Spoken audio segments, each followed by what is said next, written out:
Plus d'explos en haltéro, plus de confort et de stabilité tout au fond d'un squat. Et plus de mouvement et de santé dans les hanches et dans le bas du dos. Ce sont tous les bénéfices que l'on va aller chercher dans cette vidéo avec les 4 exercices basés sur le principe ATG que l'on voit tout de suite. La méthode ATG, popularisée par Ben Patrick, que l'on connaît sous le nom de Knees Over Toes Guy, j'en ai parlé dans cette vidéo.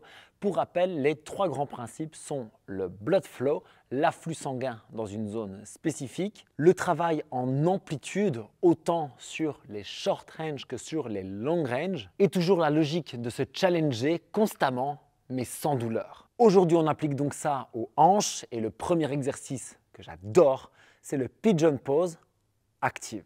Pour ça, un excellent point de départ, c'est un banc incliné. Je démarre avec le genou dans le banc, mais la fesse dans le vide. Ici, on est sur un renfort actif, donc je pousse mon genou et mon pied dans le banc pour renforcer mon fessier, en plus de le mettre en étirement. Plus le banc est élevé, plus c'est accessible, et plus il est bas, plus on augmente la difficulté. Je vous recommande des séquences de 30 secondes pour démarrer et assurez-vous de rester actif, de pousser avec une bonne posture et de sentir votre fessier. Ça, c'est énorme pour ouvrir facilement les hanches dans un squat et également renforcer notre stabilité. Le deuxième exercice, c'est évidemment le ATG Split Squat. Et pour cette variante, oui, je vais chercher de l'amplitude dans le genou, mais surtout dans la hanche. Donc au lieu de me rapprocher et d'aller chercher plus de tension là, je vais reculer et aller en chercher plus ici. Pour ça, le challenge, c'est de garder une posture parfaitement droite et le fessier de la hanche que l'on veut étirer contracté. Si ça fonctionne bien, je peux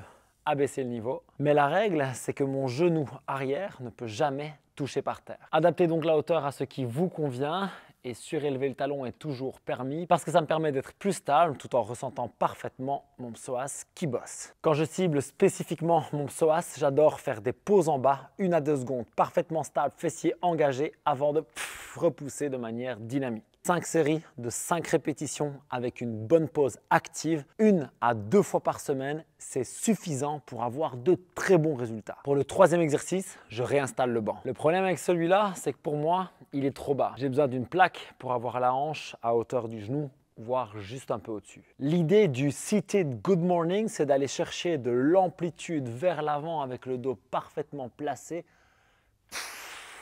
pour sentir les adducteurs qui s'ouvrent comme jamais. Pour démarrer, je commence avec des haltères entre les jambes parce que c'est très facile à contrôler et en cas de problème, je peux juste les lâcher. Et si ça fonctionne bien, je peux passer avec la barre, toujours le ventre vers le sol, amplitude maximale et repousser dans les cuisses et dans les fesses. Le but, c'est de progresser en charge pour 10 répétitions parfaitement maîtrisées. Et puis petit à petit, de bosser sur l'amplitude toujours active. Pour celui-ci, on part pour 4 séries de travail avec 10 à 15 répétitions à chaque fois. Le but, c'est de créer de l'amplitude et de la résistance musculaire avec un contrôle absolu. Pour le butterfly, je m'appuie contre un mur ou contre un poteau, plante de pied l'une contre l'autre et c'est pas un étirement. Je vais bosser activement. Premier challenge, tirer les genoux vers le bas grâce à mes fessiers et venir recontracter de là en bas avec mes adducteurs pour tirer mes genoux vers le haut. Je peux mettre un peu de pression avec mes mains. Et quand ça va bien, je peux lester tout en restant actif dans fessier, adducteur. J'adore cet exercice.